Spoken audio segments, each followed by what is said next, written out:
नमस्कार दोस्तों, फिर से स्वागत है आपका इस नई वीडियो में। तो दोस्तों, वार्तालाप की जाए। मैं भी ये शुरू की जो 3 लाइन है ये तो पेट है। अक्षत भी बोलता रहता है भैया 3 लाइन आप रिपीट मत करा करो। मैं रोजाना के एपिसोड में से निकाल के सीधा वो वाला चंक इधर डाल दिया करूँगा। मैंने कहा नहीं, भगवान का नाम तो रोज़ एक से ही लेते हैं ना। अगर वही एक बार तू बोलेगा कि आपने तो कल भी नाम लिया था, आज भी नाम ले रहे हो, तो कल वाला रिपीट कर दो। नहीं, रोज़ एक ही चीज़ बोलने से अंदर से अनुभूति होती है कि हम उस चीज़ को सच में दिल से बोल रहे हैं। समझ रहे हैं मेरी बात को? डेली एक ही चीज़, वो चीज़ अच्छी होनी चाहिए, पवित्र होनी चाहिए। डेली हम एक ही अच्छी चीज़ बोलेंगे तो अपने आप वो आपकी आदत बन जाएगी, डेली रूटीन बन जाएगा। जो उससे पॉजिटिविटी आपको मिलनी है वो रोज़ मिलेगी।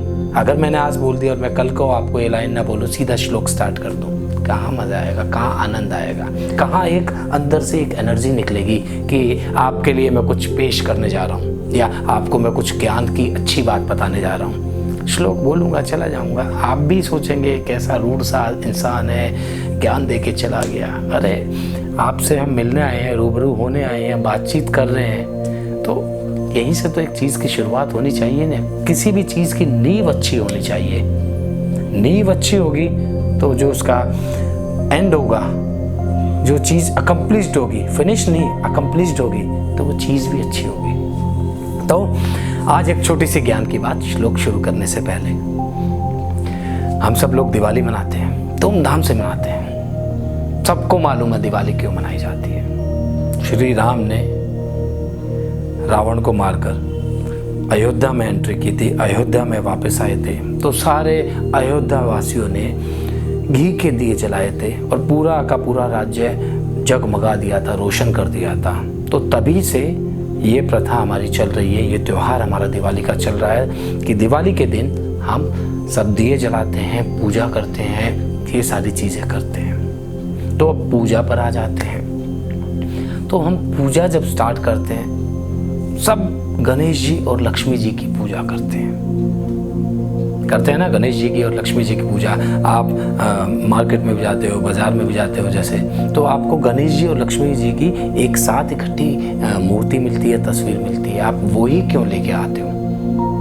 गणेश जी की और रिद्धि सिद्धि माता की क्यों नहीं? लक्ष्मी जी की और विष्णु भगवान की क्यों नहीं? इसके पीछे भी कोई ना कोई कारण तो होगा कि आप गणेश जी और लक्ष्मी जी की ही पूजा क्यों करते हैं स्पेशली उस दिन।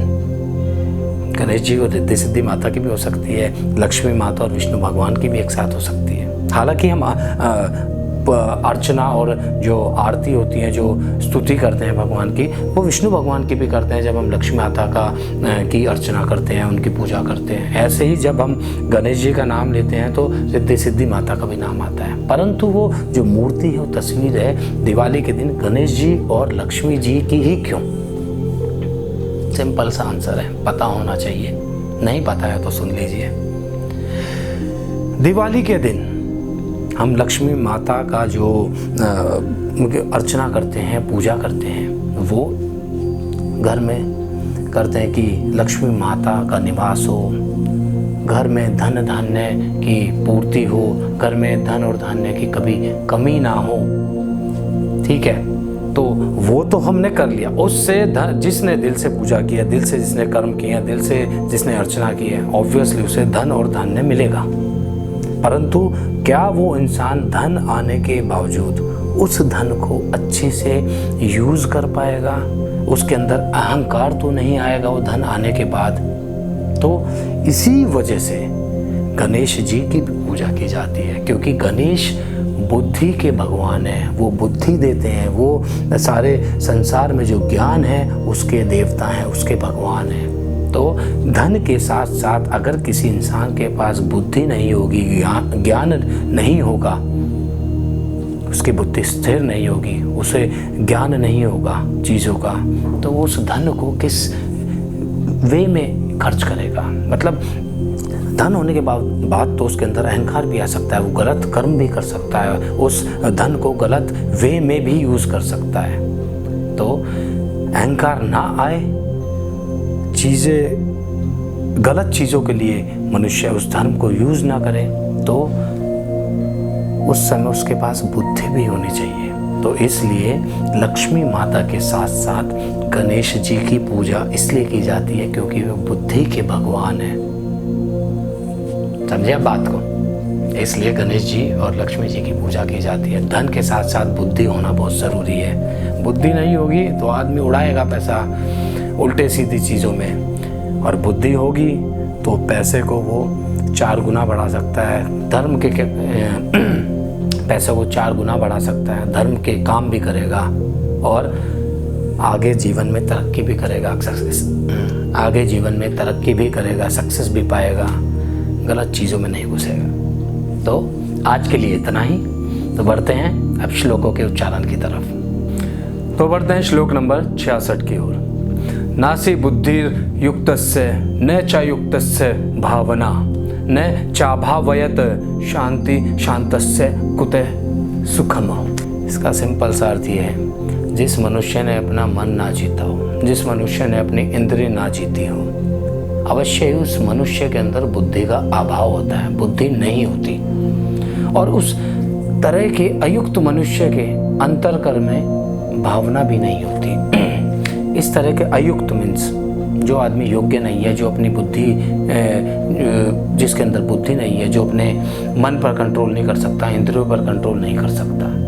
तो जिस मनुष्य के अंदर बुद्धि ही नहीं होगी, उस मनुष्य के अंदर भावना भी नहीं होगी, और जिस मनुष्य के अंदर भावना नहीं होगी उसे शांति नहीं मिल सकती। और जो शांति रहित मनुष्य है उसे सुख कैसे मिल सकता है? तो इसका तात्पर्य बताने की जरूरत ही नहीं है, भावार्थ में ही अच्छे से मैंने एक्सप्लेन कर दिया। करता हूं श्लोक नंबर 67 का उच्चारण। इंद्रियाणाम ही चरताम यन मनो अनुविधीयते तदस्य हरति प्रज्ञाम वायुनार्व मी वाम भसी। तो इसका भावार्थ ये है, जैसे जल में चलने वाली नाव को वायु हर लेती है। आपने देखा होगा जैसे पानी में नाव चल रही है तो वायु उसे अपनी जिस तरफ वायु बह रही है उस तरफ धकेलना शुरू कर देती है, और नाव भी उस तरफ बढ़ना शुरू कर देती है। वैसे ही जो व्यक्ति अपने मन में विचरती हुई इंद्रियों से जूझता रहता है, उसकी तरफ आकर्षित रहता है, जिसके मन में थोड़ी बहुत किसी भी विषय को लेके एक उत्सुकता रहती है, एक आकर्षण रहता है, जिसका अपनी इंद्रियों पे इतना कंट्रोल नहीं होता, तो इस तरह की इंद्रियां ऐसे अयुक्त मनुष्य को, तो इस तरह की जो इंद्रियां होती है ना, वो अयुक्त मनुष्य के कौन, जो कि मैंने इससे पहले वाले श्लोक में आपको बताया कि इस तरह के अयुक्त मनुष्य की बुद्धि हर लेती है ये इंद्रियां। जैसे नाव को वायु हर लेती है, वायु अपनी तरफ धकेलने लगती है, ऐसे ही ये इंद्रियां भी जो मनुष्य के मन में पनपती रहती हैं, अयुक्त मनुष्य को ये इंद्रियां हर लेती हैं, उसकी बुद्धि को हर लेती है। तो बढ़ते हैं श्लोक नंबर 68 की ओर। तद्मादुस्य महाभाहो निग्रहति तानि सर्वश इंद्रियाणि इंद्रियार्थे भयतस्य प्रज्ञा प्रतिष्ठा। इसका भावार्थ यह है कि श्री कृष्ण कहते हैं, इसलिए हे महाभाव, हे महाबली, जिस पुरुष की इंद्रियों के विषय से सब प्रकार से निग्रह की हुई है, उसकी बुद्धि स्थिर है।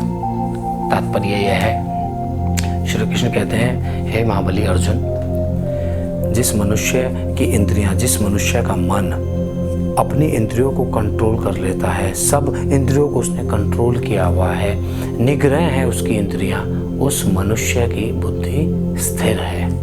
तो इसी तरह बढ़ते हैं श्लोक नंबर 69 की ओर। 69 में 69 करता हूं आपके सामने उसका उच्चारण।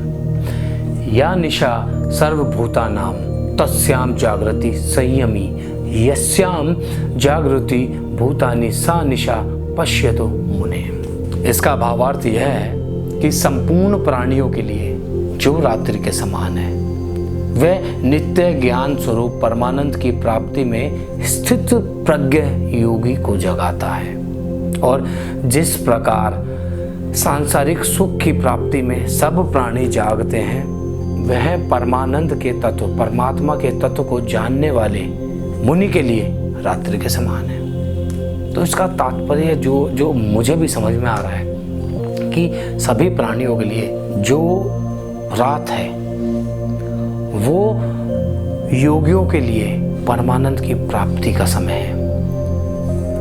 परमानंद की प्राप्ति का समय है वो योगियों के लिए। वो उस समय भगवान की अर्चना करते हैं, भगवान में खोए रहते हैं। और जिस प्रकार सभी सांसारिक लोगों के लिए सुख की प्राप्ति का समय दिन है, या सभी प्राणी जिस समय जागते हैं, वह परमात्मा को तत्व को जानने वाले मुनि के लिए, मतलब जो परमात्मा के तत्व जानने वाला मुनि है, जो अंदर से सच में जानना चाहता है उस चीज़ को, परमानंद में लीन होना चाहता है, वह उस प्राणी के लिए, उस मुनि के लिए, उस साधु के लिए, उस मनुष्य के लिए रात्रि के समान है। तो दोस्तों, थोड़े से ये श्लोक भी आज के टफ तो नहीं थे, पर जो इनका मैंने भावार्थ के बाद भी एक तात्पर्य, एक जो बिल्कुल नॉर्मल लैंग्वेज में उदाहरण देते हुए या बताते हुए आपको बता रहा था कि थोड़ा सा घुमावदार है इजी, पर थोड़ा सा फोकस करने की ज़रूरत है इसको समझने के लिए। मैं भी फोकस ही करके समझा रहा था, अंदर ही अंदर दिमाग में चल रहा था किस तरीके से समझाऊँ। मैंने आपको समझाने की कोशिश करी है। तो आज के लिए इतना ही।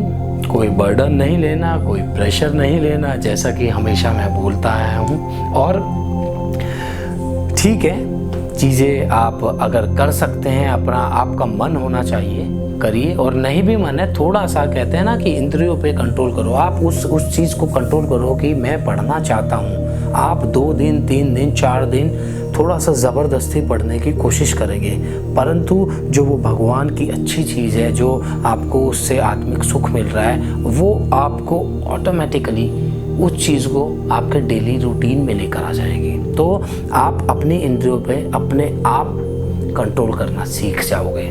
आदत डालने की कोशिश करनी है, कोशिश करते करते वो आदत आपके डेली रूटीन में बन जाएगी, तो फिर आपको कोशिश करने की ज़रूरत नहीं पड़ेगी। तो दोस्तों, आज के लिए इतना ही। तब तक के लिए राधे राधे।